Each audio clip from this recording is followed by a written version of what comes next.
Hey, heathens, you're listening to the Deadly Faith podcast where religion and crime collide. I'm Lacey. And I'm Lola. And this shit is heinous. The mind that was in Jesus, that mind is in me. Without me, life has no meaning. Why would God tell you what I'm thinking and tell you what I've said to my wife or my husband when you're not around? It's because I'm the pastor of the church and I need to know. This is the only place where you can see truth. It's really bad. I'm worried because I already know what this is about. Yeah. All right, guys. So let's list off some trigger warnings. Hit me with them. There's a lot. Okay, so today, of course, as you guys can tell from the title, we're talking about Sandy Hook, the school shooting. Now, I'm just gonna give you a blanket statement that I'm gonna cry during this episode. I'm gonna tear up. Lola's probably gonna tear up. I've lost track how many Why times I've are cried you doing this to me? Why? while doing this research. I'm so sorry, but it's just gonna happen, and I'm not gonna like stop recording or try to pull myself together unless I'm like a blubbering mess, which I don't think I will. But we're real humans telling these stories. We have real emotions. So if you are able to listen to this shit without having any emotions, talk to a therapist because I'm worried about you. But I anyways, agree. trigger warnings are school shooting, mass murder, suicide, mental health, harassment, conspiracy theories, and small mention of eating disorders. Here we go. Okay. All right, so let's just jump into this. There is so many different parts to this story, and we are going to cover all of it from the beginning of Sandy Hook to the ending of InfoWars. Now, if that does not make any sense to you, it will as we tell this story. So, Adam Lanzer. Adam Lanzer was born April 22nd, 1992, and it was said that he grew up privileged, or at the bare minimum, he didn't go without. Now, unfortunately, his parents did end up getting a divorce, but because of the alimony his mother received, Nancy, she didn't need to work. So they kind of had some privileges in that way. Now, this allowed her to focus on raising Adam and her older son. Adam was a little more eccentric, so Nancy began giving him more attention as he got older, and in tune, he became more needy. As time went on, Adam was diagnosed with OCD, developmental delays, poor social skills, and Asperger's, which nowadays we call it autism, but this was back, when in the early 2000s. So Adam greatly struggled to assimilate socially and even refused to eat anything that wasn't prepared in a very specific way. Very autistic of him. What do you mean that's just- specific way? Like, It didn't really go further into that, and so I didn't know that could be a thing. yeah, With I don't- autism. I guess that makes sense. most of the time with the autistic people that I have encountered or talked to, they have like what they call their safe foods. Yeah, okay. So like they're only like, I know a little kid who only eats yogurt or no, pudding cups and no, I think it's yogurt too. Yeah, yogurt and pudding cups. That's like what he lives off Soft of. foods. Yeah, it's really common is McDonald's chicken nuggets and McDonald's French fries. That's like Okay, something yeah. I've seen so many Yes. autistic kids as they've growing. I bet it's because it's just always is the their- same consistency, taste. consistency. Like, yeah, that makes sense. My cousin, his was McDonald's French fries specifically, So and their weird nuggets. But that it's McDonald's. it's hilarious. But yeah, it's usually theirs. Or some I've heard from a few others that it was chicken nuggets, but from a different fast food chain. So I'm assuming it's something along those lines. But it does specifically say like having his food prepared in a specific way. But that's all I could find. Like I couldn't find out any other details. I hear you. He also hated to be touched and went out of his way to avoid conversation with his peers. Again, classic autism. Now, an activity Adam did like was shooting. His mother had introduced him to this from an early age, and it became an activity that they did together as like a bonding experience. And some said that she used shooting as a way to try and normalize Adam. I will say that it's only in America that shooting Yeah, I mean, is seen as like a normal activity. Like I'm going to It's a normalize hobby. you with shooting, yeah. and you can have your opinions about that. I just feel like there's so many other things that you can get into. Why is that a normal thing here in America? Well, what about, It do you feels feel that way icky. about hunting too? Because like, No, I feel differently when it comes to like hunting.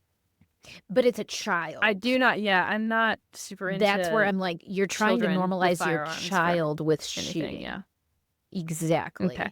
No, like, and I know they have like shooting competitions. Like, I don't have any problems with guns for the most part, especially for shooting or for hunting and things like that.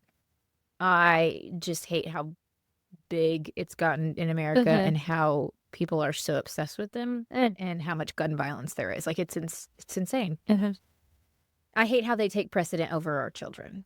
That's basically where I stand on it. So, unfortunately, though, some people said that Nancy refused to acknowledge Adam's issues and diagnoses and also refused to take the advice from his doctors and any other professionals around him. So it seems like for Nancy, she just wanted her son to be, air quotes, normal.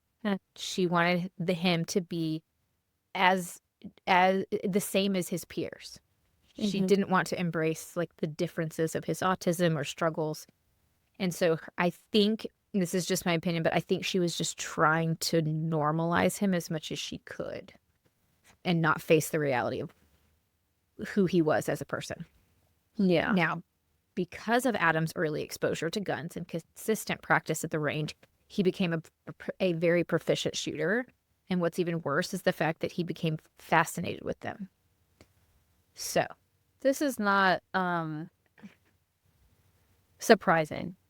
It's not surprising, but it's sad. I don't know if this is, I don't want this to come across as like a blanket statement for autism, because like it's a spectrum. But Yes. I've just noticed with some people that are a little bit on the higher part of the spectrum, I don't know what to say exactly, but if they find something that they're really good at, the fascination and the like skill develops quickly and like just to an above and beyond, you know. I have a friend that he is very much like on the spectrum, and he got into music super young, and he can play literally anything you put in his hands. He can listen to something and play it as is, not having to read music or anything like that. Like, amazing. So that's how I'm relating this in my head. Yes. So. I saw a video the other day that was quite hilarious. It just said, what flavor of autism did you get? Because I got the one, and then they start talking about like what they hyper focus on. I got the one like, with trains. I got the one with yeah. And it was like all these people stitching it. It was quite hilarious. And that can be you said like on the higher end of the spectrum, or the more like I don't want to say like extreme, but and the more intense side of the autism spectrum. But I think with this specifically, like a hyper focus. No, you're fine. The hyper focus, like that can be just like across the entire spectrum. Okay. Of autism. Yeah. So it's not shocking to me that this was something he hyper focused on and became fascinated with it. It is very much the sense of like an autistic characteristic, but I think so much is playing into it is the fact that like he's not having the guidance from his adults in his life, and he's isolating from peers. Yes, you know, he's just like kind of withdrawn, right? Yeah, and we'll get into it. It gets worse. Okay, but somebody was really scared when I started trying to get my children evaluated for their different diagnoses. It terrified this person, and they had talks with me about it, which were very, genuine, and they were concerned, but they were afraid that putting this label on them would make them feel stupid. And I had to explain this to them. My story is I didn't have a label. The labels I did have were lazy, stupid, ignorant. Those were so like if you don't give your child a label for their diagnosis, they're going to be labeled in other ways that's going to be just as, or if not more, detrimental to their psyche. I mean, what's worse, like just going ahead and taking care of it and knowing where your strengths and weaknesses lie, or I mean, you're gonna find out eventually. If you have access to healthcare, and you want to know, why you think Yeah. differently than other people or behave differently. Like, Right. shouldn't be that And big of a deal. this person understood after explaining that. It kind of was like a light bulb moment for them. And their biggest thing was like, I just don't want them to feel like they're less than. And I was like, no, it's No. just understanding that their brain works differently. And that can be a beautiful thing.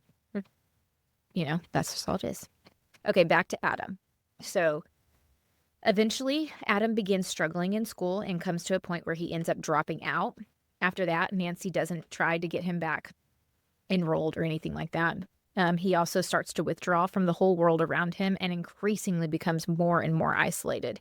He even ends up cutting off his father entirely and distances himself from the only person that has been close to him his entire life, Nancy, his mom. So there are lots of red flags going on here. Yeah, but I just remember we are in the early or like mid to Are we in 2010? late 2010s, yeah. Okay. Like early 2000s, late 2000s, before we get to the 2010s.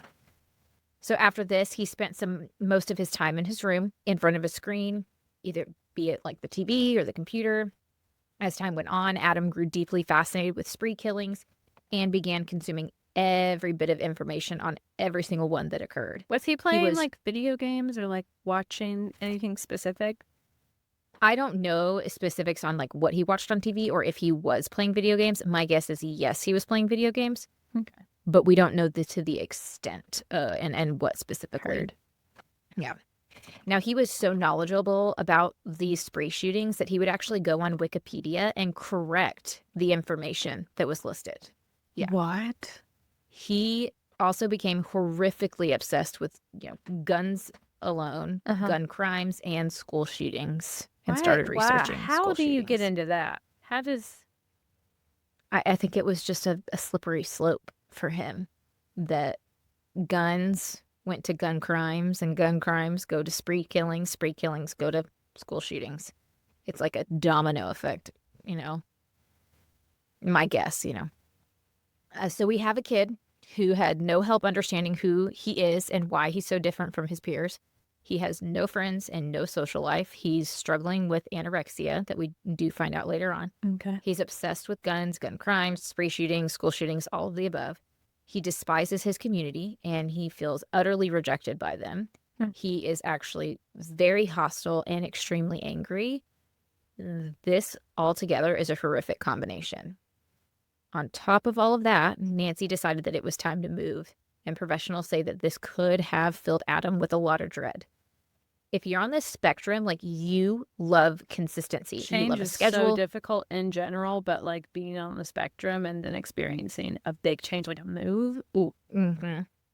I want you, if you've ever watched Big Bang Theory, the one where Sheldon makes, what is his name? I just went blank. Makes his roommate.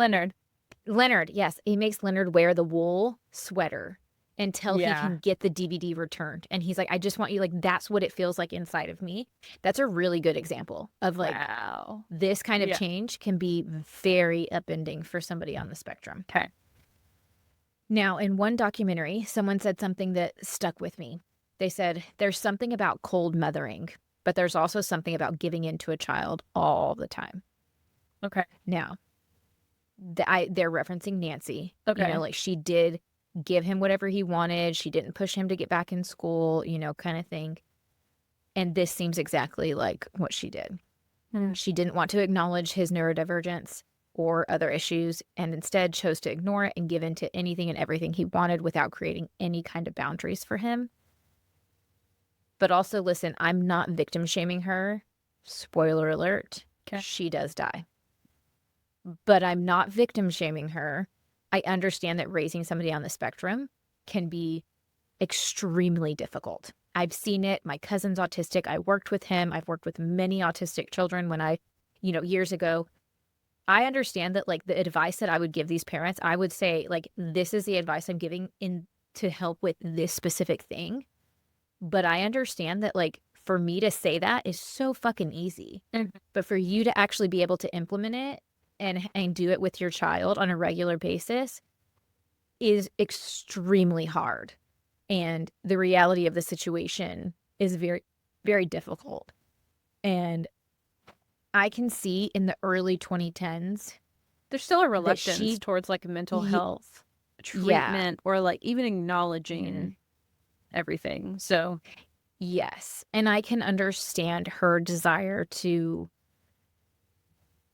want to kind of pull away and not like put all these labels on her son. I can understand the fear.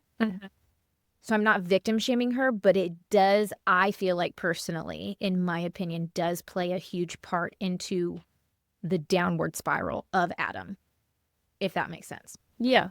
So, and we don't have her side. So we're missing a whole entire side of this story. So you have to keep that in your mind too. Okay. So let's fast forward to the morning of December 14th, 2012. Adam woke up and dressed in predominantly black clothing along with a bushranger hat and gloves.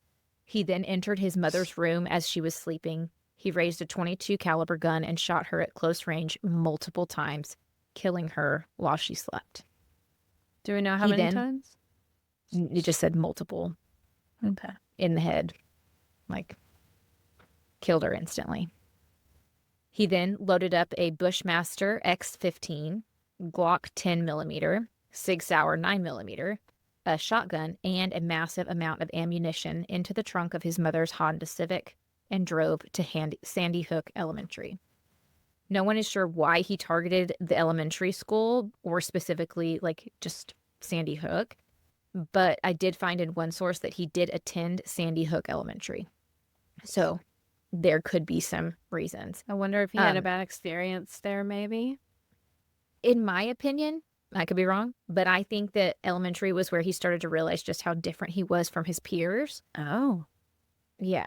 And he also had studied spree shootings and school shootings.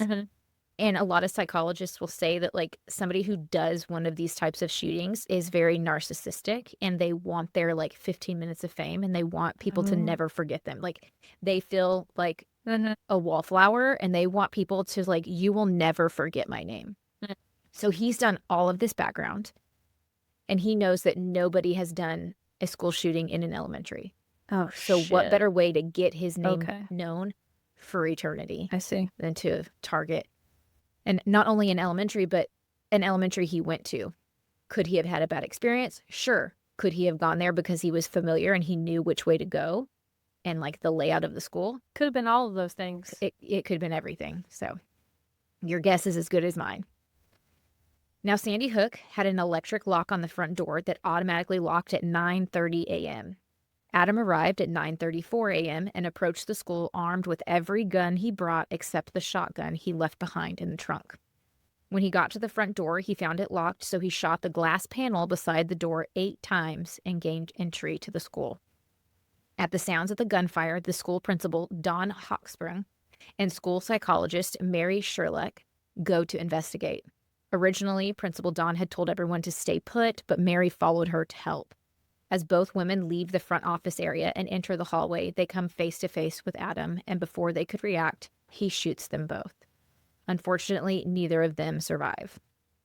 A few other school workers were at the end of the hall and ran for safety. Adam shoots at them, but they were able to escape without being hit. Adam then enters the front office but doesn't find anyone there and didn't realize that they were all hiding at this point. He then leaves the front office and turns left down to the kindergarten and first grade hallway.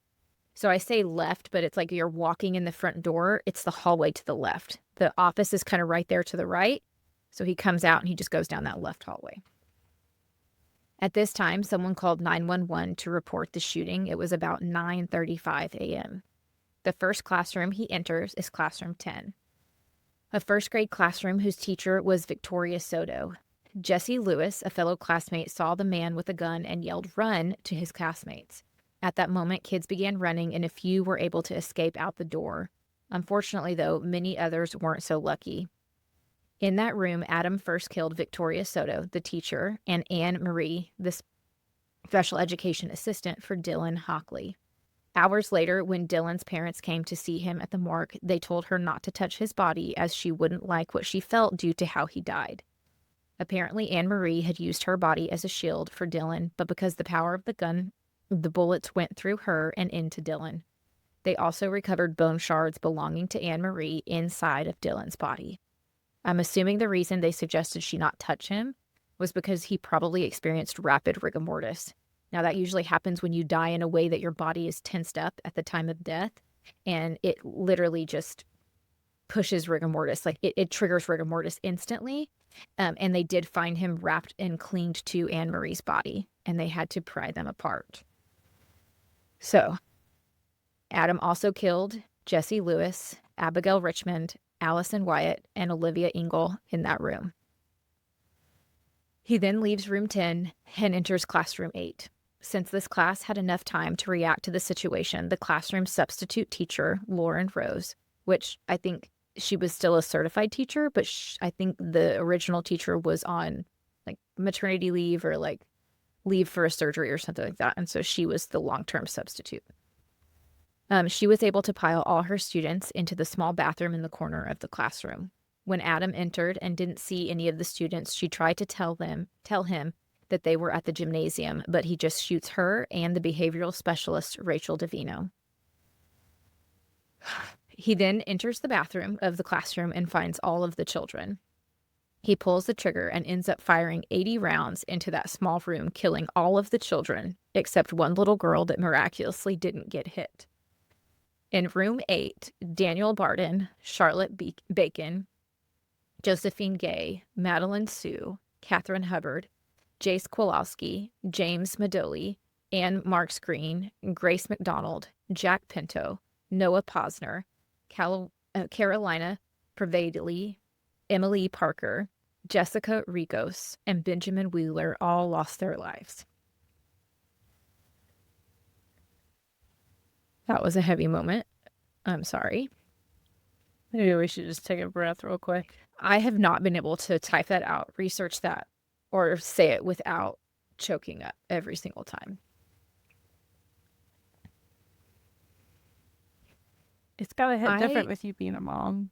It is very different. Not just because I'm a mom, but I'm also a substitute teacher. I am also a mom with children in the public school system.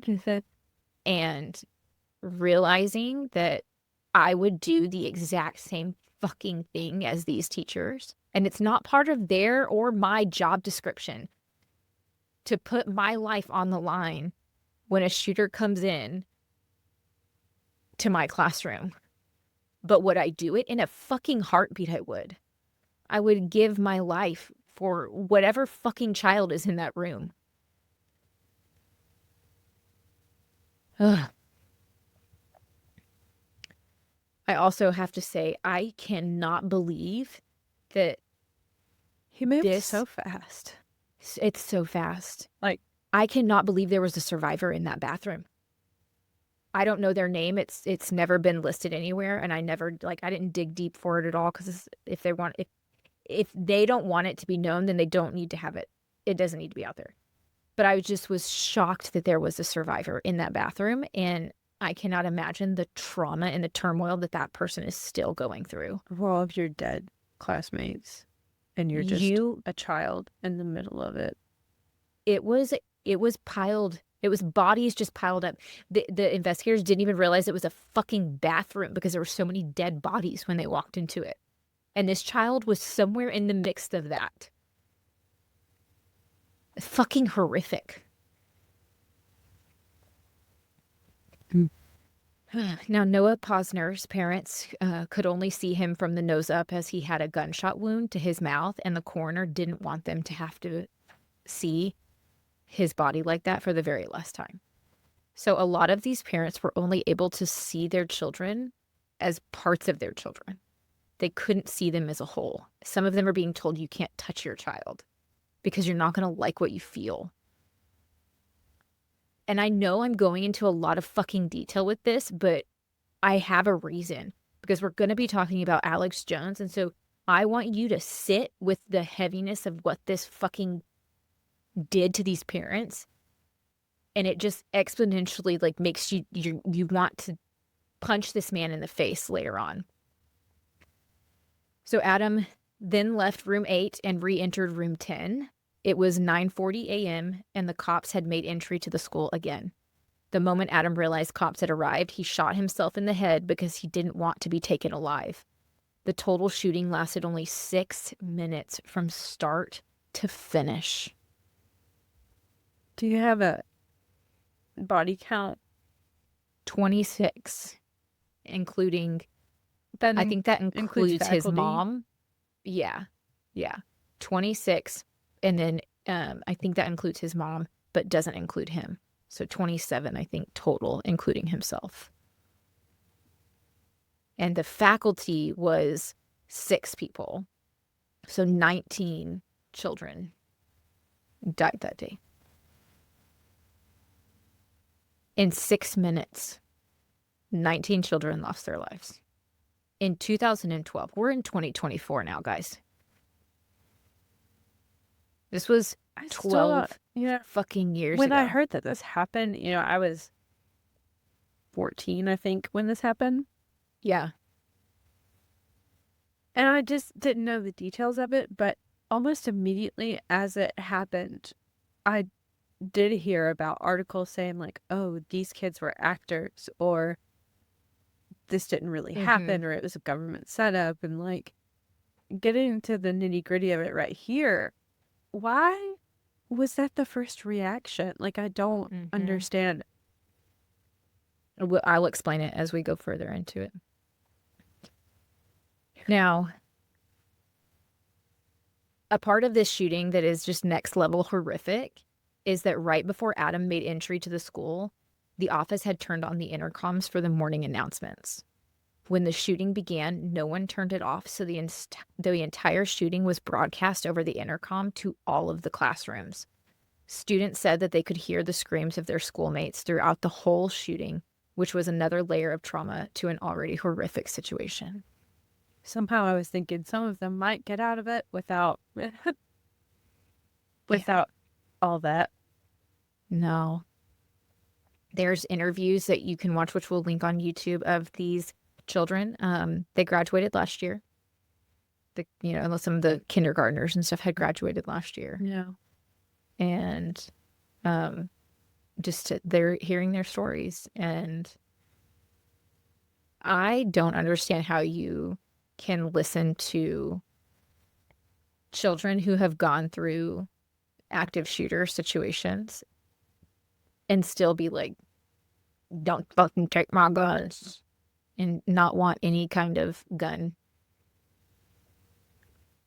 laws, stricter gun laws or whatever. Like, I don't get it. I really don't fucking get it. Yeah. And years later. And with how school shootings too, like, if this one wasn't enough, I don't know why it wasn't enough, but like, they have increased yearly ever since this. This is when I become a very big pessimist, because I'm like, we lost 19 fucking children. Like, yes, we lost adults, and that's fucking sad. But we lost 19 fucking children that were 6 years old. And that wasn't enough. Yeah. I've lost hope. If that's not enough, what the fuck is? I mean, nothing's changed. It wasn't changed. Just their lives that were destroyed. Their parents, their grandparents, their aunts, uncles, siblings, like, all of those were also altered profoundly. Uvalde, a couple years ago. Are you fucking kidding me? And the way that the cops responded to that was absolutely horrific. And what happened? The Uvalde school shooting?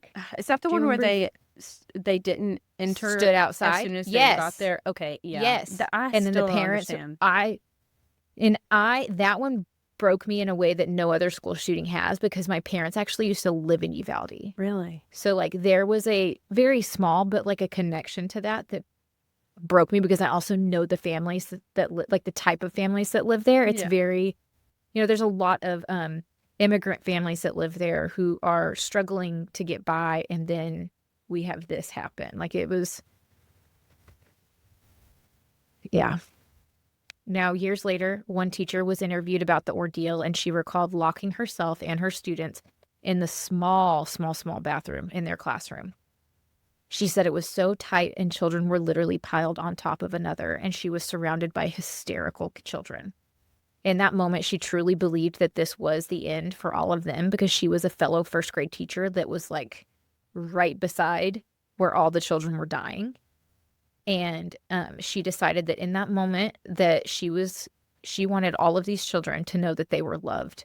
And so she just kept looking at each of them, telling them, I love you. I love you so much. You're so loved. You're so loved. We're going to be okay. Like, you're so loved. And those children in that room say that's the moment that stuck with them through this entire tragedy and into their adult lives now. After the cops make entry, they quickly find the children and staff dead in classroom 8 and 10, along with the shooter. After clearing the scene and confirming the shooter was actually alone, they remove the classes one by one and take them to the Newtown firehouse for their parents to pick up.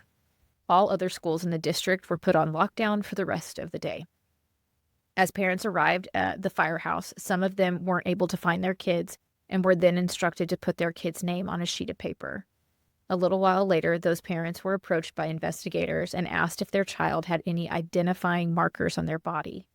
This was the moment that many parents realized that their child was most likely dead, and not only were they dead, but it was so horrific that they had to be identified by the small birthmarks or unique characteristics on their body.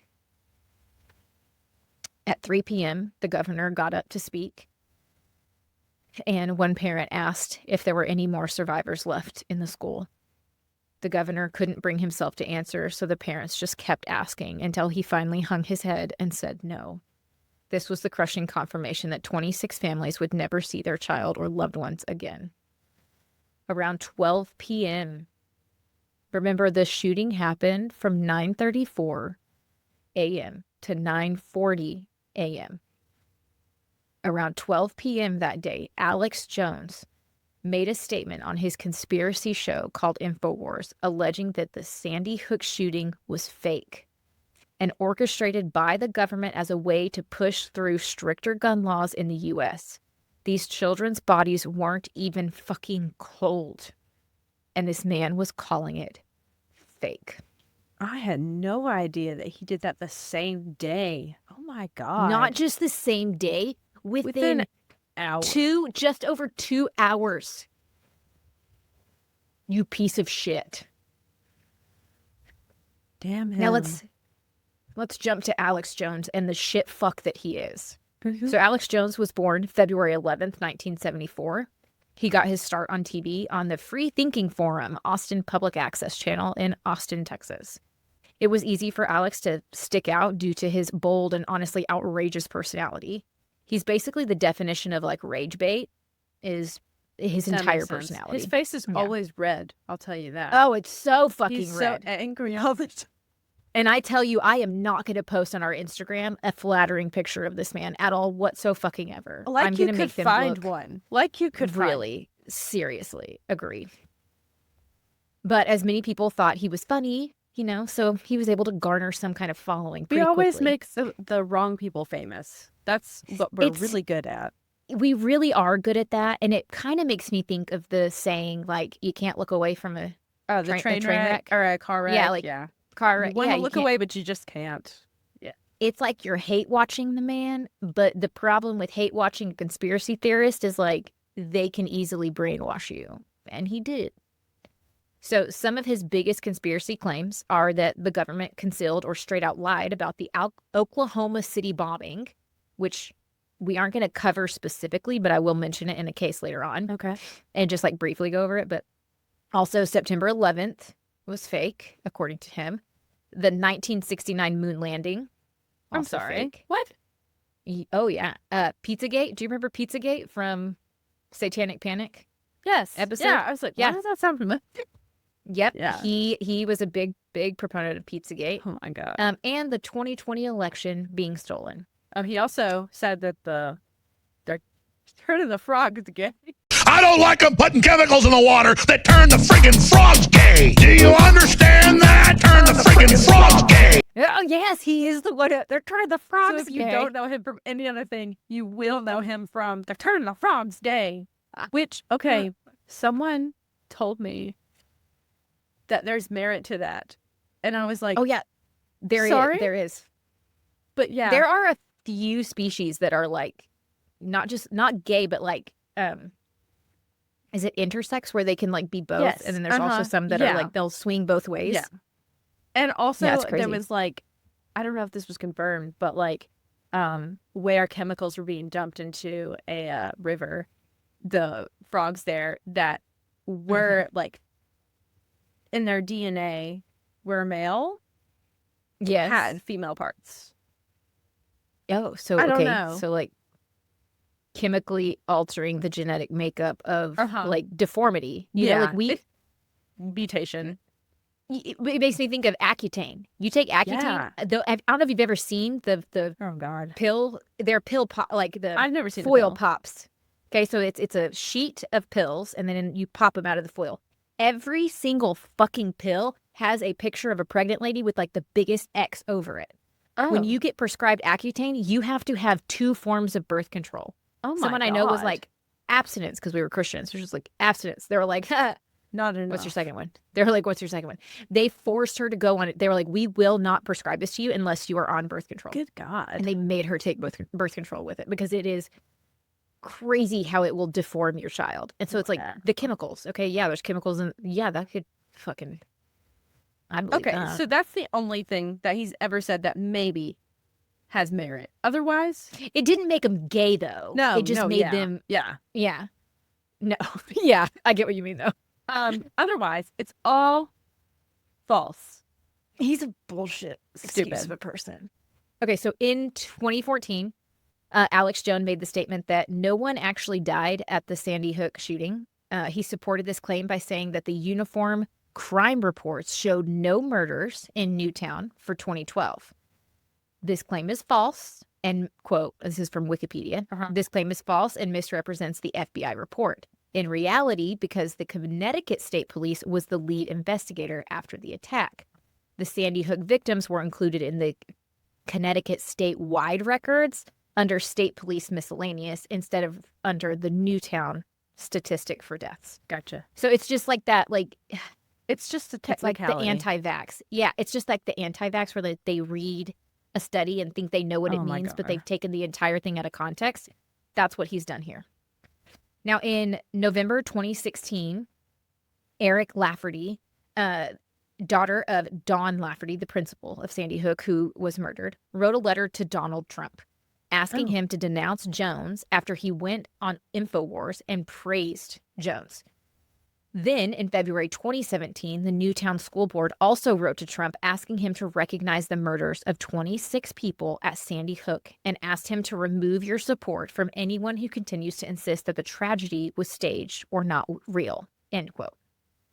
Trump, of course, did not respond. See, is that just not enough for if you voted for Trump and you're listening to this, is that not enough for you to go ahead and just like turn away from him?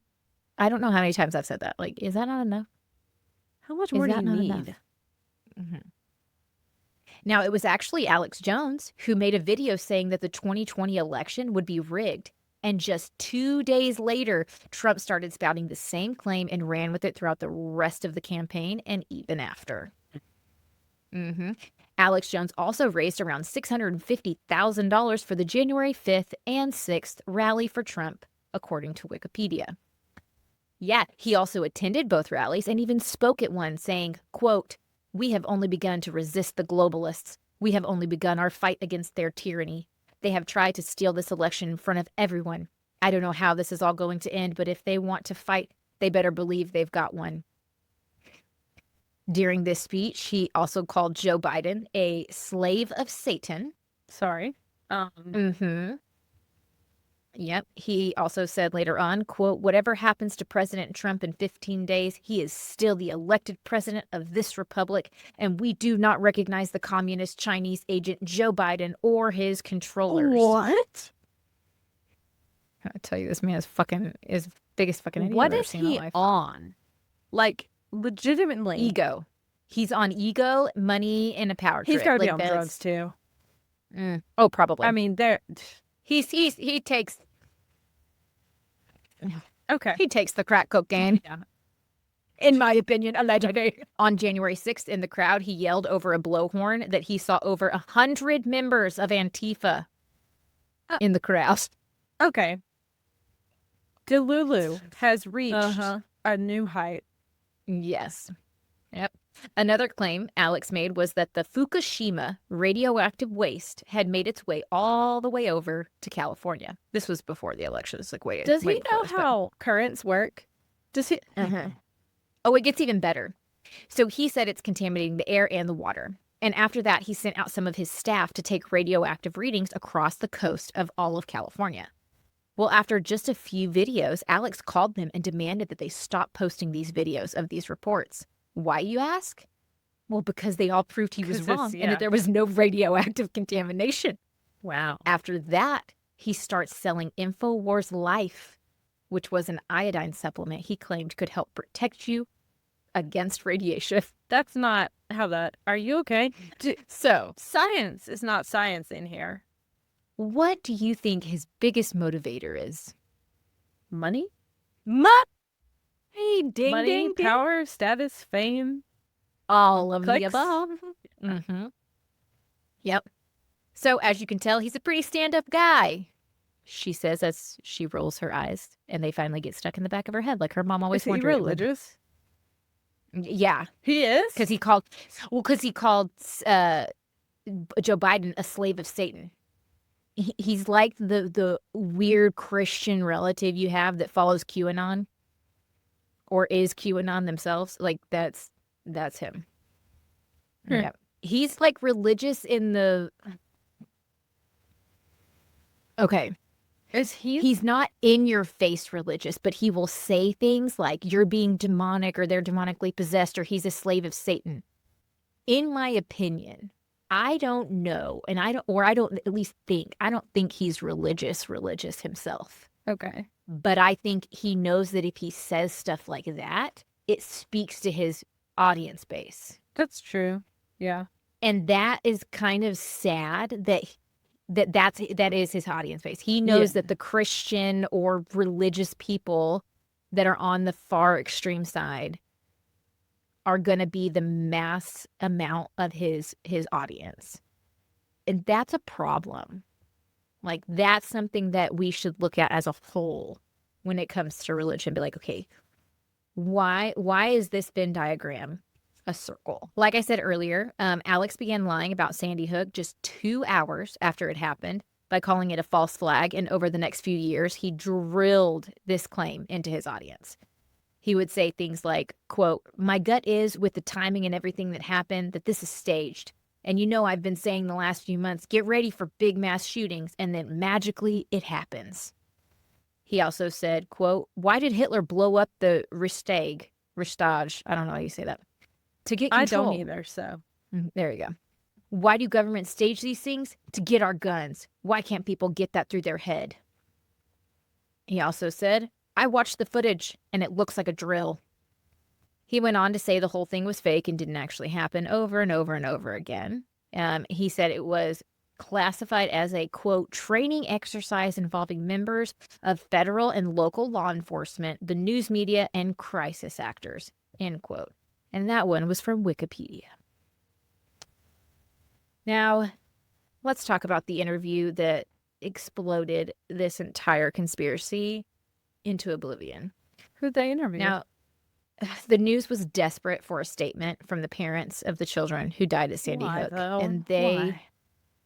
they relentlessly called many of the parents. Robbie Parker, father of victim Emily Parker, was one of them that received so many calls he finally had to turn his phone off. After thinking about it a while, he decided that they weren't going to stop and they weren't going anywhere until he just gave them, or somebody gave them, what they wanted. So he chose to give a statement at a press conference the next day on Saturday evening, the day after the shooting. What is okay? wrong with people? I know.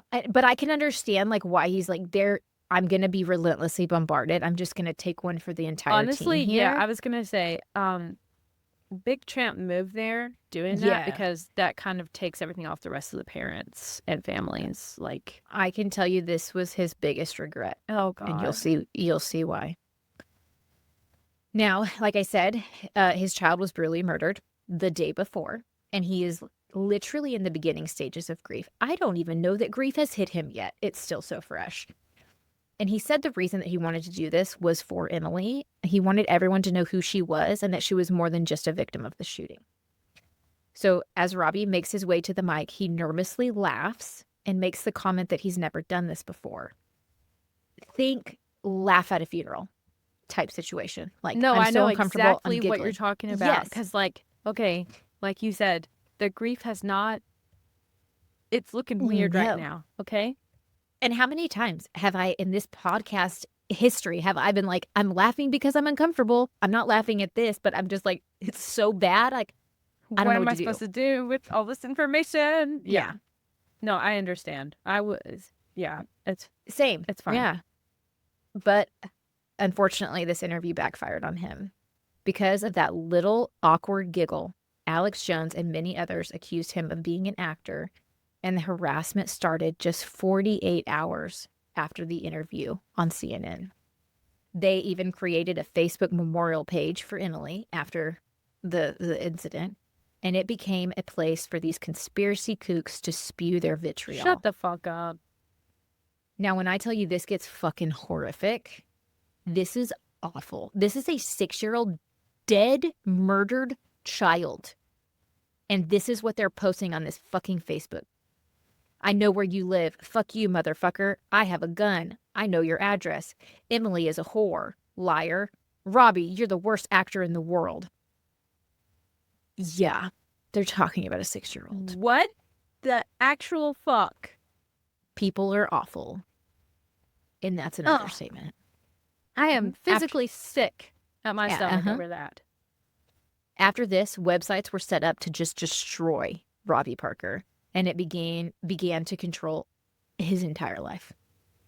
He in the middle So he of is his trying to fucking think. grief. Yeah, he's trying to do this as a solid to get the media off the backs of everyone, including himself, so that he can fucking take a minute to breathe and grieve and deal with what's happening.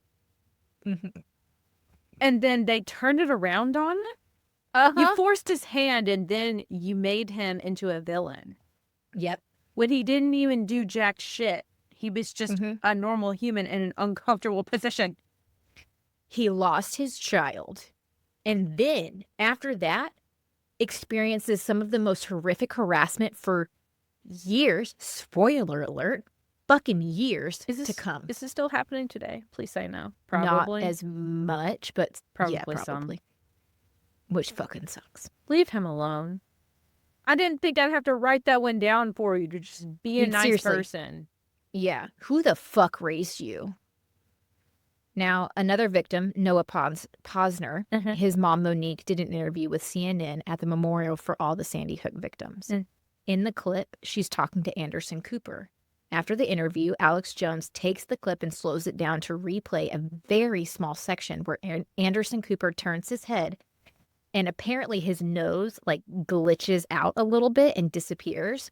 Okay. And he used that as his proof that it was a green screen behind them, further pushing the narrative that the whole thing was fake. Like, there's not an actual memorial. It's all fake. What do you want people to know about Noah?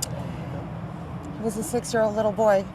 He loved running and playing with his siblings, and he loved bubble baths and fireflies, and he loved eating the inside of Oreo cookies, and he played the video Gangnam Style ad nauseum in the house, especially the annoying orange version of it. He loved it for some reason. But that glitch is only in the Hoax clip. It's not in the CNN clip that was aired. Yep.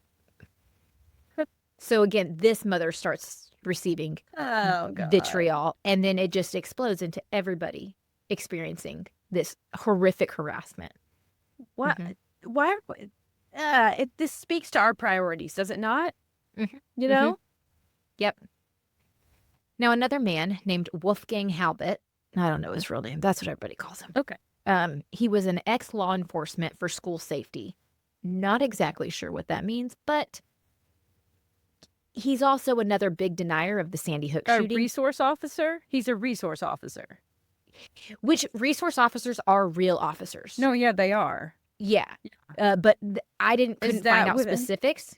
I'm assuming because it just said an ex-law enforcement for school safety. so I'm going to yeah. assume some kind of Yeah. resource officer. But unfortunately, he still denies it Oh, to this why? day. Still to this fucking day, he firmly believes that the parents are all crisis actors and that the children are all Wow. alive and well out there in the world. Wow, that is some top-notch acting. Mm-hmm. If that's the case, good God. Mm-hmm. Right? Also, why? Sometimes it's okay to just not speak on something. It's okay to not have an opinion. In my opinion, my point to this is like, if this was this big of a conspiracy, don't you think they would have hired better actors than this? I would say so. Like, Don't like you if think you're they able would to pick have apart, made be this like, a oh my God, that's little horrible more, acting. grand, a little more, I don't know. Yeah. I don't know. Yeah. Something. Wouldn't, if this was all fake, wouldn't the actor know not to fucking laugh? Uh-huh.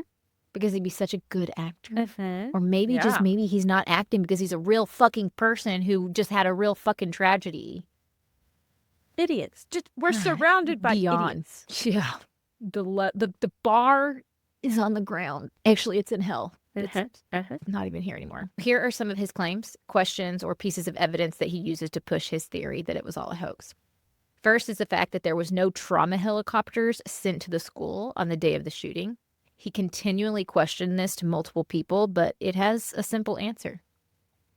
Dead people don't need a trauma helicopter. just about They to need a say. coroner. They That's were all dead. That's a mortician type deal. Yeah, Yeah. they were dead the moment the police entered the building. They all died within seconds of being shot multiple times. So I want to clarify. The survivors, they were not hit at all. Mm-mm. Okay. Not yeah. So everybody that got hit died. okay. There was no injuries. Therefore, was death. survivors and death would only. be like just being treated by local ambulances and Exactly. emergency techs and stuff like that. You would not need to call Yeah. in a trauma helicopter and like bring in Exactly. doctors and PAs and stuff like that to the scene. Okay. Exactly. Second is his constant question about why paramedics weren't allowed in the school. That's just blatantly false. Later on, Yeah. we will read statements from paramedics who were on scene and went into the school. We'll read them later on. He also questioned the accuracy of Adam Lanza. He's young. How can he be that good of a shot? If all you Well- do all day is learn about this stuff and practice it on your own. Yes, but also let's go to the reality of the actual shooting, okay? In the first classroom, in classroom 10, he shot and killed 6 people after firing over 80 times. Let's do that math. That's a 7.5% accuracy rate. Huh. That's not very high. Yeah. Okay. Now, what about the bathroom? He killed all but one student in there. It's a tiny bathroom Yeah, where the I kids aren't mean- moving and he's just like Kyle, just exploding the bullets on them. Of course they're all going to die. Like your survivable rate to that is like 1,000,000 to 1. It's a fucking miracle that one child survived. Yeah. Who is that? I want to hug them and tell them I love them. But also, I want them to have space and mental Same. health help and physical help in any way possible. Absolutely. them to The have hug the is for easiest me. life. Is the hug for them? No, the hug's for me. I want them to have everything in the world selfish. that they deserve and more. And plus some. And They more should and never more and work more. a day in their life. No, they just- should. No, absolutely not. They shouldn't have to work a day in their goddamn life. Absolutely not. They should. I survived Sandy Hook, and I was the only survivor in the bathroom. Cool. Here's a credit card. Do whatever the fuck you want with it for Right. the rest of your life. Here's all the money from the government. In the entire world. All of it. Mm-hmm. Please live a good, happy life. Yes. Good God. Now, another man named Dan Badonio, I don't know how you say it. Okay. He went to Newtown, and I also don't care because he's a piece of shit. Okay. He went to Newtown. He was also like an employee of InfoWars, and he was sent there to interview Wolfgang while he badgered and berated the parents of Sandy Hook victims and community members. He berated the fire police chief, went in front of the school board, and filed so many FOIA requests, which Freedom of Information Act, but they continually got denied. Now, the authorities said that they were inundated with requests from him, and he always requested them in a ridiculously accusatory and like threatening manner. So they were always just denied. Like, he was not coming to them in good faith. He was coming to harass. Yeah. Now, these people are still grieving, and this man comes in and harasses them over and over and over again, just refusing to let them heal.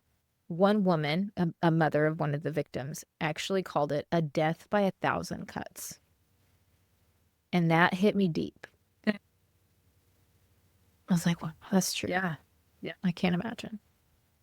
In an interview it's a documentary, it's called The Truth versus Alex Jones. It's on HBO Max. In an interview, Wolfgang actually says that he hopes and prays he is right, because if he's not, then he said he probably needs to go to a mental hospital. Couldn't agree more, my dude. And you should have, signed yourself in years ago. Big agree. Because you're just fucked. Now, unfortunately, the townspeople underestimated the power of Alex Jones, Wolfgang, and their followers. They hoped that if they just ignored them, they would go away, it would die out, and then they could just move on. Spoiler alert, that didn't happen. As many of us know, social media grew exponentially after the Sandy Hook shooting, and with that, conspiracies and misinformation spread like wildfire. Many parents desperately tried to fight it, but nothing they did was accepted by the conspiracy theorists. They would show them pictures of their dead children's bodies or their death certificates, and they would just say that they were fake. Yeah, these people, they're just fake. You'll never convince them. No, it didn't matter what they did. The goalpost, as always, was always moved. One father worked hard trying to understand and reason with them, but the moment they requested that he exhume his son, no. Thank you for having that reaction, okay? Because it gets worse. No. He realized nothing would ever be good enough for these people. He's like, and I'm done. They could have witnessed it in person and probably would still say the same thing. It was, what was it? It was CGI. Yeah, it was in front of my face. It was AI. It was, yeah. Another one of Alex Jones's followers, a lady named Kelly Watt, actually called the Environmental Protection Agency when they answered. She asked who cleaned up the blood. They asked, what blood? She replied with, 26 people were murdered. That blood. And they just responded with, are you one of those conspiracy theorists? I stepped over those dead babies. And she replied with, no, you didn't. Shut. No. I can't talk right now. I'm gonna get this canceled. Yep. That's what's about to fucking happen. It gets worse because Kelly also said that she watches true crime. Okay? No. She knows that they can exhume a body. It's easy to exhume a body. Oh, it's so easy. Yeah. Just exhume your son. Not realizing or connecting the absurdity and the callousness of their request. Like, are you fucking kidding me right now, bitch? Yeah. I'm literally gonna get us canceled if I say anything else. I'm so fucking mad. Oh. Now, at this point, Lenny Posner, the father of Noah Posner, he realized he couldn't get through to anyone, especially after they were like, exhume your son. He decided to start trying to take them down on social media. And so this is a movement I can get behind. Yeah. Unfortunately, though, social media companies at this time weren't taking down misinformation. They were only taking down things for copyright infringement. So this man had to go content by content, post by post, video by video, and report every single one that had his son's picture in it. And it was a very painstaking process, but he did it for years. And he got so many videos taken down. He got entire channels deleted on YouTube. But this tactic was a double-edged sword. Why? On one hand, he was able to take down many YouTube channels, but on the other hand, it got them fired up and made them just want to prove that they were right even more. Okay. Now, in 2015, Alex Jones claimed Lenny Posner was taking away his free speech for taking down his YouTube channel. During one of his rants, a woman named Lucy Richards called into the Alex Jones show and berated Lenny. She called him an N-word with the hard R, and said he was going to die, motherfucker, and called him a cunt. And she was charged for this because she threatened his life. And she was sentenced to 6 months in federal prison. And part of her consequence, which was ordered by the court, was that when she was released, she couldn't listen to Alex Jones anymore. They're like, Fair. More he's than toxic, fair. right? Can we just take the internet away from her? Honestly, the internet can be such a nice place. You know, I feel like we try with our community to like make something good. Yeah. Make something ethical and heartfelt and fun too. Fun in a way. Yeah. But sometimes I wish the internet just didn't exist. It's And like it's moments some days like I'm this, like, stories like it this. it could explode and I'd be all right. It's all. Yeah. I feel so Now- bad for these parents, these families. Oh my God. It goes on for years. And on April 16th, 2018, Jesse Lewis and Noah Posner's parents filed defamation lawsuits against Alex Jones in Travis County, Texas, for $1 million each.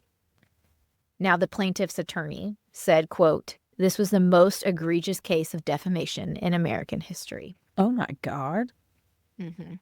Noah's parents said that due to the harassment brought on by the followers of Alex Jones, they were forced to move several times for their safety. Mm-hmm. Jones was upset about the lawsuit and used it on his show to push the narrative that the system was out to get him, and this was just a show trial. You know what? We are all out to get you, Alex Jones. It's true. That's Fucking what true. we are. I Yeah. can get behind that one because you're just a pussy-ass bitch. Throughout the lawsuit, Jones refused to comply with the court's orders for him to produce any relevant materials pertaining to the case. And in late 2019, the judge fined him $126,000 for being in contempt of court. Amazing. Unfortunately, that did nothing to persuade Jones to comply, and the lawsuit dragged on. Stop. Now, because of the lawsuit, they had to have depositions. Do you know what a deposition is? Yes. Yeah, okay. So for those who are listening and you don't know what a deposition is, it's usually like before a trial. You have to come in and you're being recorded, and they just interview you. Basically, they'll ask you a bunch of questions. So Alex Jones and many of the like employees at InfoWars had to go in for depositions.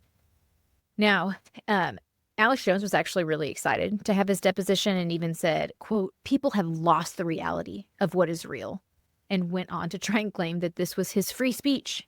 No, it's not. That's not free speech. No. You can't lie about people and call it free speech. That's fucking defamation. Let's He is so understand the laws. delusional. He's Delulu. When asked about the broadcasts bringing in more money, Alex tried to say that they actually lost money. But we lose money on controversial stuff. And Never. Yeah, and you could see dips in their revenue. He's like, you can see dips, which we'll talk about later. That's false. When asked about his supplements he sold, he was like, no, those two don't go together. Not at all. Okay, again, that will come back. He was acting like a little smug-ass bitch the whole time during his deposition. That is until they made him read a few highlighted statements from the police, fire, and paramedic reports from the day of the shooting. Ooh. So let's read them. This is a statement from Lieutenant Van Gailey. This is just a section of it, okay? Quote, also trigger warning. Quote, "I then walked into a room with Sergeant Cario. To the left of the room, as you walk in, there was a bathroom in the corner. There was a massive pile up of bodies in this room. At this time, I did not know it was a bathroom, and I wondered how the suspect had time to kill that many people and stack them in the corner of the room. Many of the victims had injuries that were obviously fatal. The children that were sitting on the floor of the bathroom were packed in like sardines." The next statement is from Sergeant Cario. "Paramedic Mac Kozowski approached me. I've known Kozowski for many years and recognized him as the head of EMS for Danbury Hospital. Kozowski said, quote, 'You know I have to get in there,' end quote. I realized that the victims that were presumed dead would have to be pronounced dead. As we walked to the school, I told Kowalski, quote, "This will be the worst day of your life," period, end quote. After those statements were read, Alex Jones's whole demeanor changed for the rest of the deposition. Before the end of it, he finally, this is like 2019, finally admits under oath and on record that Sandy Hook shooting actually happened. He tried to claim that it was almost like a form of psychosis he was suffering from, and he just thought everything was staged. No. You don't get to tell us you feel bad now. You don't get to tell us. I literally have in my notes, bullshit, you dick for brains. When I tell you I hate this man, it is not an understatement. No. So we all know he's not complying with the order to produce any relevant documentation, relevant to the lawsuit. So on September 27th, 2021, the Texas judge issued 3 default judgments against Jones and required him to pay all damages in both lawsuits. These rulings were due to him not providing any documentation that was requested by the plaintiff. The judge said that Jones' actions, or lack thereof, were, quote, pervasive and persistent obstruction of the discovery process, with flagrant bad faith and callous disregard for the responsibilities of discovery under the rules. So basically, since he broke every rule put in front of them, he was found guilty by default. Yep. So now, Alex is very upset by his guilty verdict.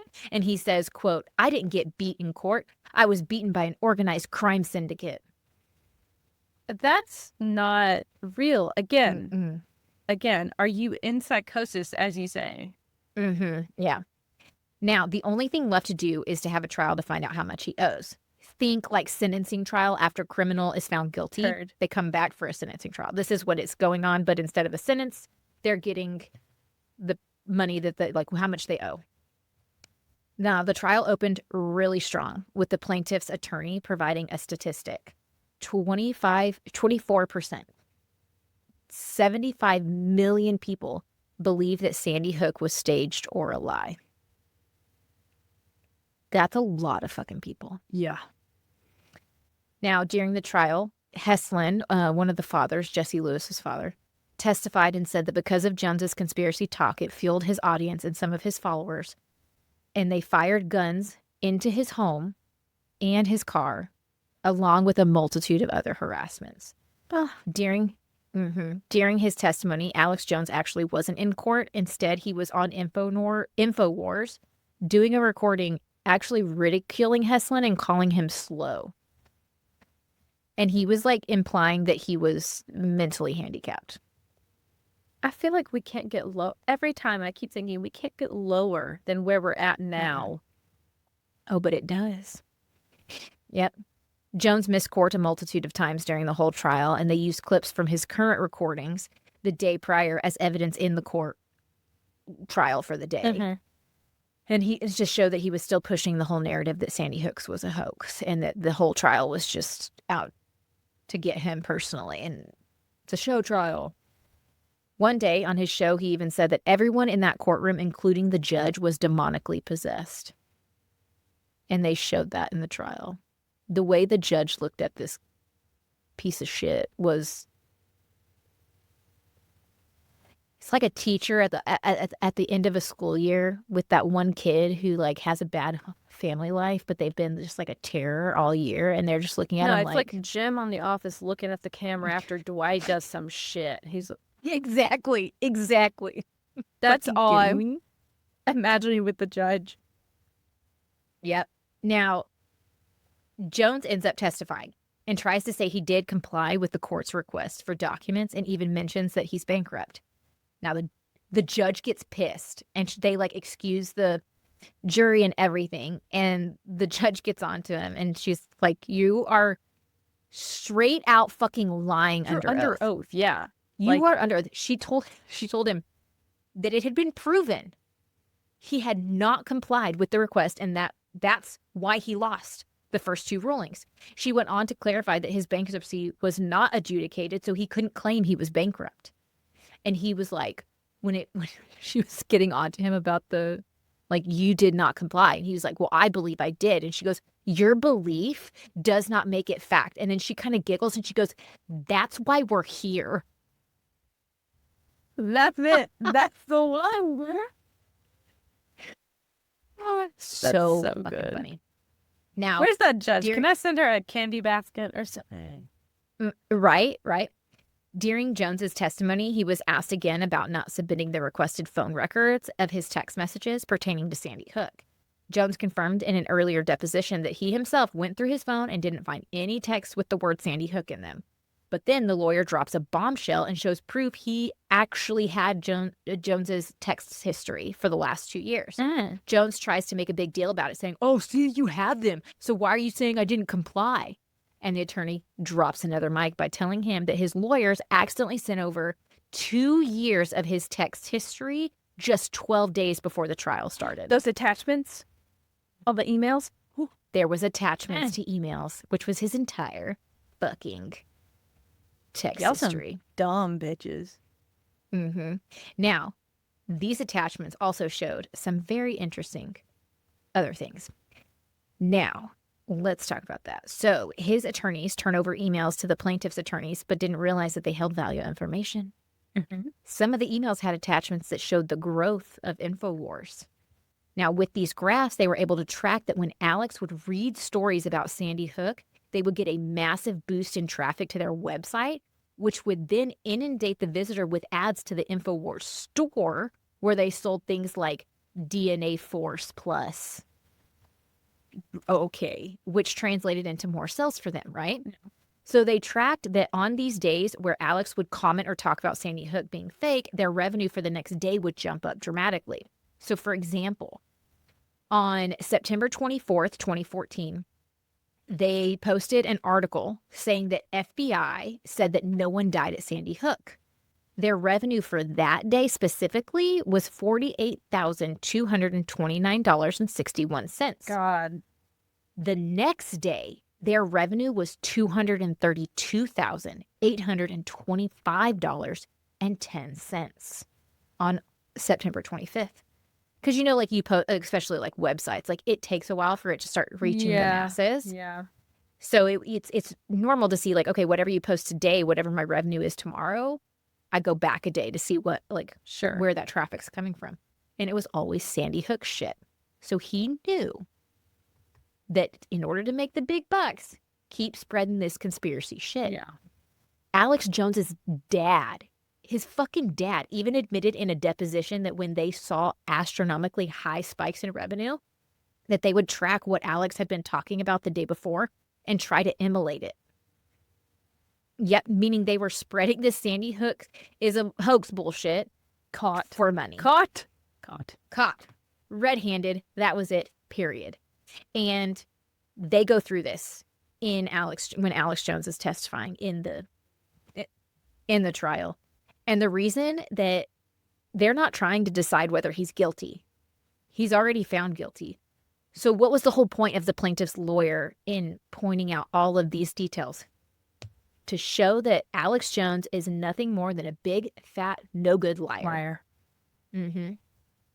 Also, it's really funny, but side note, those texts also contain information about the January 6th insurrection. So the lawyers sent it over to the committee investigate. That's just sweet frosting on top. Perfect. Yeah. It's also important to note that Jones's lawyer, Norm Paytas, had also released confidential documentation of the plaintiff's medical records. And in January of 2023, Norm's law license was suspended. At the time they found out, he was also on the legal team defending the Proud Boys leader, Joseph Biggs, and his conspiracy charges. So this guy is like amazing. I am sarcastic. He also said in the documentary, he called Jones. I can't with this. He called him an American hero. I'm going to pull a Bailey Sarian. I'm going to pull a Bailey Sarian and say, get better idols. Because what the hell? Thank you. Mm-hmm. Thank you. Yeah. Yeah. Now, like I said earlier, watching clips, just clips from this trial, it just made me feel like the judge was a teacher having to deal with some petulant child the entire time when she was dealing with Jones. Okay. I typed this interaction out because I could not believe what I was fucking watching. I'm so ready. I'm so ready. One day at the trial, the judge saw that Jones was chewing on something. Okay. So the judge says, "Spit out your gum, Mr. Jones." Alex goes, "It's not gum." The judge, "Well, what is it? Because you're not allowed food or gum or any kind in the courtroom." Alex, I had my tooth pulled a week and a half ago, and I had some gauze in there earlier. Judge, "So you're chewing on your gauze?" Alex, "Would you like me to show you?" Judge, "No." Alex proceeds to pull open his mouth to show her, and he's literally like this. And he's like, "See? It's right there. There's a hole right there." What? Okay. The judge is like, "I don't want to see the inside of your mouth." And he's still, "See? There's a hole. There's a hole right there." Mm-hmm. And then the judge just like rolls her eyes and she goes, "Sit down." And I was like, oh my God. Having to deal with him is way too much. Now, at the end of that day in court, Jesse's mom actually felt sorry for Alex because he had been coughing a lot that day and talked about how his larynx was torn and he needed to have surgery. Shocker. If you watch any clips of him, the man's fucking just yelling all the time. the whole time. No wonder your larynx is ripped, you dumb fuck. So she actually goes up and gives him some water and 4 cough drops because she feels bad for him. Wow. Alex says thank you and continued with, I swear this man, quote, "I promise you someone edited that and gave it to your side. I apologize. I swear to you, what they've told you the last few weeks that I've been saying, it's not true. I apologize in good faith. I've been caught up in this and I promise you, I really apologize. I'm sorry. I believe your son died and I'm sorry for what I did." End quote. Ooh. Now, I have some theories, which we'll get into shortly. I have some theories about his behavior during this trial. Okay. So just remember that. Now, on August 4th, 2022, the jury ordered Jones to pay Heslin and Lewis $4.1 million in compensatory damages. The next day, he was ordered to pay an additional $45.2 million in damages, in punitive damages. Now, Jones's lawyer expected the punitive damages to drop to $1.5 million, while the plaintiff's attorney thought that it would drop to $4.5 million due to the cap law in Texas. So the juries who came back and was like, $4.5 million in punitive damages. But then the judge looks over it and decides to like honor that or lower it to whatever the cap is for that circumstance because of Texas's cap law. Okay. So we're expecting it to be dropped. But on November 22nd, 2022, the judge ruled that Jones would be required to pay the full amount of the punitive damages, even though it was over the cap under Texas law. She said that the cap law didn't apply due to the rare, egregious nature of the harm done to the families by Alex Jones and his show. That is, karma. Karma the bitch. Now then, on April 25th, 2023, Judge Gamble ordered Jones's attorney to pay $97,169 to Heslin and Lewis for his bad faith attempts to delay the trial. Because it went on for years. I was going to say, we just keep going with this thing. Like, Yep. On top of that, there was a $55,000 contingency fee. This meant that if he appealed and lost, then he would owe an additional $55,000 on top of the $97,000. Then there was an additional $61,000 fee if he appeals it to the Texas Supreme Court and loses. So they're like, you owe almost $100,000. But motherfucker, if you try to appeal it and you lose, we're going to tack on another $55,000. And then if you try to appeal it further up to the Texas Supreme Court and you lose again, we're tacking on another $61,000. You little bitch. That is so good. I mean, delicious. Yeah. Really. Jones had like a handful of lawyers. I don't think he had just one. But I don't know. I can't Say what you will. Our justice system is fucked in a lot of ways, but Sometimes it's we do deliciously sweet. sometimes we do have good judges. Sometimes we do have good DAs and people that are like truly Just wait. working for the betterment. Just wait, because there's a whole nother lawsuit.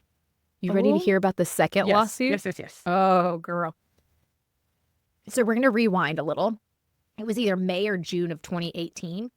6 families of victims of the Sandy Hook shooting, as well as an FBI agent who responded to the attack, filed another defamation lawsuit in Bridgeport Superior Court in Connecticut against Jones.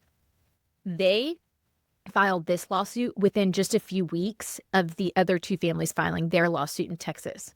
So it's kind of crazy, but it all kind of happened around the same time. This trial required another deposition, and Alex had this to say, quote, "I'm not saying this as a victim, but this is traumatic for me, and I'm tired of hearing about it. And now I have a mental wall that goes up when Sandy Hook gets brought up because I can't deal with the stress of it." Oh. No. Sit down. Sit the fuck. No. Actually, come here. Come here. I had to pause the show, the documentary, when it got to that point, and I went, This is You're triggered? This is traumatic for you? and it's What do you think? what? No, I don't care what you think. No, just I don't give a shit. Just stop. Sit the fuck down. Just stop. Piece of shit. And take it the way that these families had to take it from you. You absolute garbage, disgusting, horrible, motherfucking cunt bag, stupid dick face. Fuck you. Amen. Fuck you. Go sit in syrup and go kiss a jellyfish. Idiot. Yes. Soggy lampshade. Okay, I'm done. Yeah. Sorry. I think that's enough. No. This lawsuit, it goes just like the other one.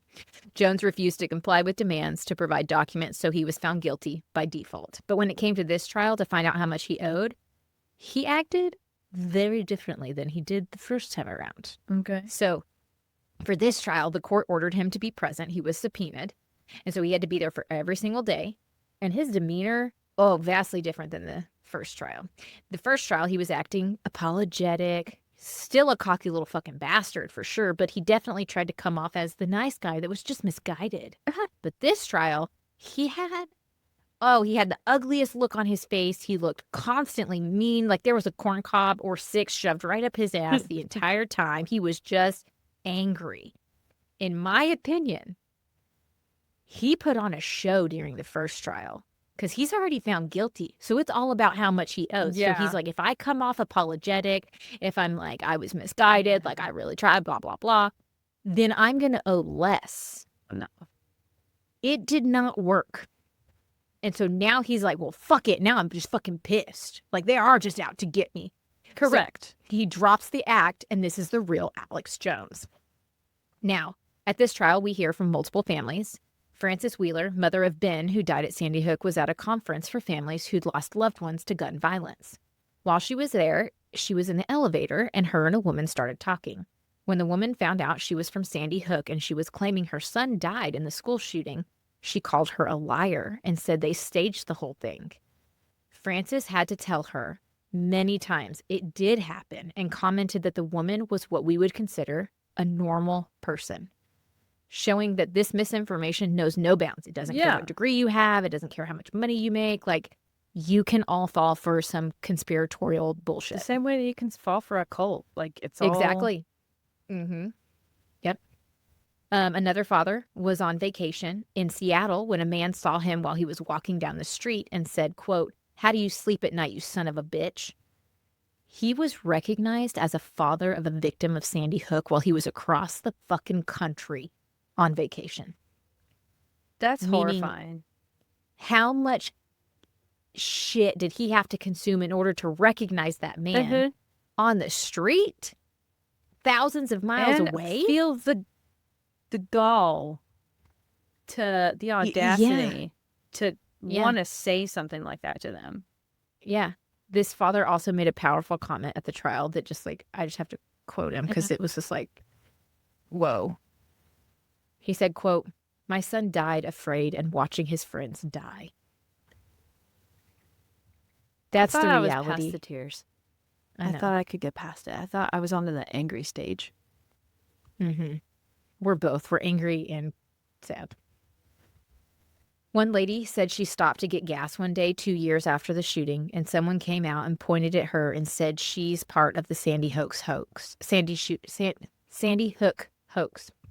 She also was threatened to be raped, and things were nailed to her house. So, like, different notes of harassment were literally nailed to her house.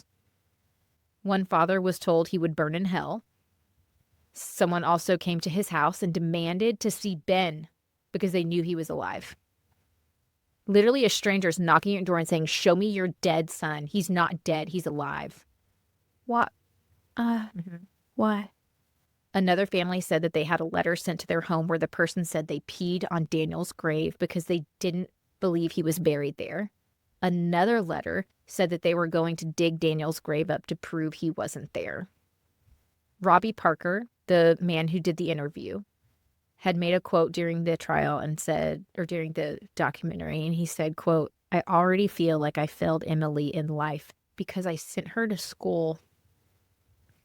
That was a moment in my research I had to just stop.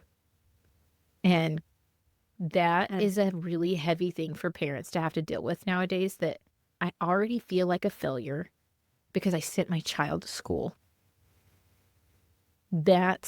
We couldn't protect you because we were doing the thing of sending you to school. Which you shouldn't have to fear. Yeah, exactly. Like, this should you not be a shouldn't have thing. to be put in that situation. Your kids shouldn't. The teachers, faculty, staff, like, no one should feel unsafe where you're literally just going to learn, and teach and support your community. Like, there is no reason for that to be. Everyone talks about, our children, they're the future, and, like, our children are the most important. You don't prioritize them. You don't. You prioritize your little metal pew-pews. So what's more important? Yep. The whole trial was hard on all these families because they are now forced to relive the trauma that they endured, not only on the day of the shooting, but every day since, with the insurmountable harassment. During this trial, the attorneys showed a screenshot of Jones's website, and on the side, it had a question for his viewers. What do you think the most likely false flag ahead of the midterms will be? The first option was mass shooting. He was still, to that day, pushing the narrative that mass shootings could be a hoax put together by the government in order to control Americans and take our guns. So he's still pushing the fact, like, okay, it doesn't say specifically Sandy Hook, but it says shootings, mass shootings. So you're still pushing this narrative. When will you be done? When can we, I thought that would cancel him somehow.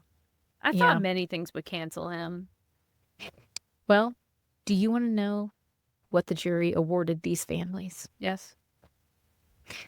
The jury awarded the families $965 million in damages. No, that's it. That's the one.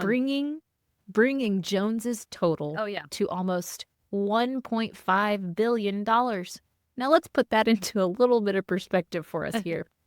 If you earned $1,000 a day, not a week, not a month, $1,000 a day, it would take you approximately 4,109 years to accumulate $1.5 billion. That's nice. Yep. So what does Jones do in response to these verdicts? Well, in order to try to get out of it, Alex ends up filing for bankruptcy in 2022. And normally this would stop payments like this for good, but not if the crime was malicious. A bankruptcy judge looked over everything and declared that this crime did meet the standard, meaning he would owe every single fucking penny. You are not forgiven your debts to these families. But the payments to the families got put on hold until they could establish a payment plan. At first, the family's attorneys tried to propose a budget, but Jones declined it and sent back a proposed budget of his own. In it, he was asking to spend a total of $70,000 a year. Now, due to all of this, his spending was tracked, and we can see that in July of 2023, Alex spent over $93,000 in 1 month. He spent $15,184 in payments to his wife, Erica Wolf Jones, $7,900 on housekeeping, Jesus Christ, $6,338 on meals and entertainment, and an additional $3,388 on groceries.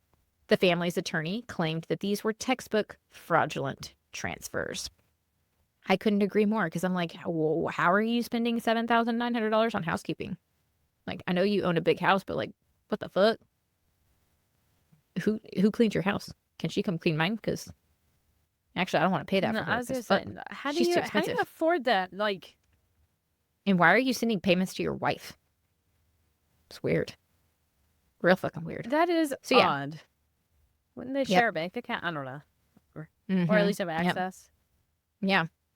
Well, in 2024, a judge ruled that Alex Jones's personal assets were to be liquidated, including his multi-million-dollar ranch, other properties, cars, boats, guns, and more, totaling $8.6 million. Due to the liquidation, there was an auction to sell off InfoWars to settle some of Alex's debt.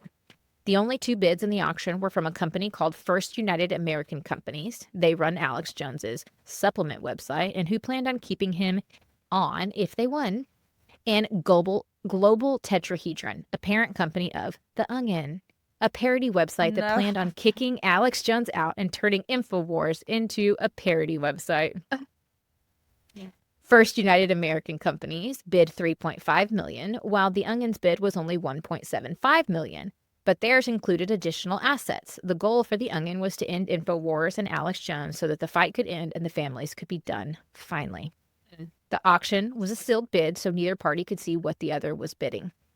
In the end, The Onion did win because the trustees said that even though their cash offer bid was lower, when you totaled up the assets, including pledges from some Sandy Hook families who had agreed to give up a share of the proceeds, ended up totaling their bid at $7 million. It was backed by 8 families and 1 first responder. They also had an exclusive advertising deal with a company called Every Town for Gun Safety. So they were planning on like really pushing forward gun safety and all that stuff, which was really like kudos to The Onion. I was like, oh my God. Now, when this came out, I literally thought I thought it was satire. I thought it was fucking satire when I saw the first quote. It was like, The Onion bought InfoWars. And I was like, that's funny. And then I was like, oh my God, it's true. They actually bought it. Now, unfortunately, I do have some bad news. Alex Jones was not happy about this, and he pitched a big fit. So another U.S. bankruptcy judge, Christopher Lopez, listened to a 2-day hearing about the sale and ultimately rejected the decision of The Onion winning the bid. He said that the trustee made a good faith error when running the auction. He also said he didn't think it was enough money and that the trustee should have given the rival bidder, who was associated with Jones, the opportunity to improve their bid. He stated that The Onion acted in good faith and that there was no collusion or corruption happening, just that the auction fell short and left a lot of money on the table for the victims. He said that, quote, you have to scratch and claw and get everything you can from them. So he's referencing like, you need to scratch and claw Alex Jones and get every single penny he has to offer. That makes sense. Yeah. So this way. So I was like, okay, like I get where you're coming from. Now, unfortunately, he didn't declare what needed to happen next, and he left the decision up to the trustee of Alex Jones's assets. The Onion CEO, Ben Collins, stated that they would, quote, continue to see a path towards purchasing InfoWars in the coming weeks. The families of the victims of Sandy Hook were disappointed by the ruling, as this felt like the end of the line for Alex Jones, but the fight is still ongoing. Wow. So I originally started doing this research before the judge rejected the sale to The Onion. And I was just elated when The Onion bought it. Yeah. And it was pretty fucking awesome. Man, this has been such a long battle. Very, very long battle for this family. And it's still ongoing. It does look like Alex Jones is kind of done. InfoWars is still on the air, unfortunately. Yeah. But it seems like he's on a downward spiral. Like he's not getting out of this money. So what happens in the next few years? I don't know. Hopefully we can update as time goes on in our upcoming shows. I hope the man never gets another platform ever again because he doesn't deserve it. But unfortunately, our world ceases to amaze me. So we'll see. But yeah, that is The more you know. Sandy Hook mass shooting in the case of Alex Jones, the twat waffle with 17 nipples that are leaking Venom. battery acid. I don't know where that came from. Lovely. Palate cleansers? Palate cleansers. Let's take a hard right turn into palate cleansers. Do you want to go Yes. first? Yes. Bob's Burgers is always coming out with new episodes. And I haven't caught up to the new ones. one of the newer ones is about Rudy. And it's just really heartfelt. And it's about a really difficult situation that like a lot of kids deal with. And Yeah. it was just very good. I won't give any spoilers, but go watch Bob's Okay. Burgers. I just fucking love Bob's Burgers. Mhm. And Tyler, it's like Hulu knows. We watch a Bones Mhm. and then, or we watch a Bones review at night. And then right as we turn Bones off, it automatically pushes It cues Bob's it up. Burgers to the front Yeah. of our like continue watching. And Yeah. it just knows, like Tyler's like, it's learned us that like Palate cleanser. we always end the night with a Bob's Burgers. That's And good. he's over there cracking up. Like he likes it just as much as I do. Perfect. We can thank Lola for that You're welcome. beauty of introducing. Have you watched the Bob's Burgers movie? Oh, yes. See, I I went have in not theaters yet. and saw it. Shut up! It was came so out in good. Theaters. I Oh, waited. I waited a long time for it. It got pushed off because of the pandemic, and I had my countdown on for it. So yeah, I saw it in theaters with Andrew. I can see that. I can definitely It was great. see that. We are in. I know this is like being recorded way in advance, but we're on like a break from school right now, and I've just had a shitty day. But I guess my palate cleanser is like I don't have strep throat. My kid does, but I got tested and I don't have it. So my palate cleanser is I didn't catch it. Perfect. That's a good one.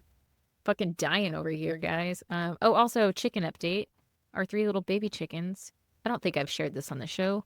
We're giving them to our beautiful neighbor. Oh because yeah. One of our neighbor's dogs got out, Mhm. and she was giving her chickens a field trip, and she killed 6 of them. It was really bad. So, But our now, little good news, 3 you're giving them the we're giving them to chickies. them. We still have them for a while till they get bigger and like can adapt and everything, but we're gonna give them to them. Sorry, my dogs are fighting and wrestling in the background. It's fine. Anyways, I know that was a heavy show. Go hug your cat. Go hug your dog. Go pet your chicken. Brush So- your hair. Brush your teeth. Speaking, drink some I know water. we're trying to get off, but I have to tell you guys about my favorite Christmas gift that I got this year. Yeah. It's pretty fucking awesome. A shout out to my mother-in-law who got me a chicken carrier. So It is a good. legit bag, like a over the shoulder bag with holes that you can put your chicken in and their little feet dangle out. It's the It's so coolest thing cute. ever. And I did use it on Christmas Day, and I put one of my little buffs in there. Her name's Dora, and she likes to explore. It was pretty fucking Pretty, awesome. I was pretty. like, this is the best gift ever. So good. All right, guys. With that, please stay safe, stay skeptical. And steer clear of the cultish carousel. Bye. Also, heathens, if you're enjoying the show so far, remember to please follow us, subscribe, like, comment, and you can join our Patreon page where we have the Upon You podcast, our exclusive podcast where we shoot the shit and connect with you on a more personal level. Also, our merch store is linked in the show notes. Yes? As always. As yes. always, yeah. Always and in the show it's notes. available on our Instagram as well, so grab some merch there and support your girls. Deadly Faith is brought to you by Choircast Network. It's produced by Lacey Bean and Lola Robbins and audio engineered by Eric Howell. Thanks for listening.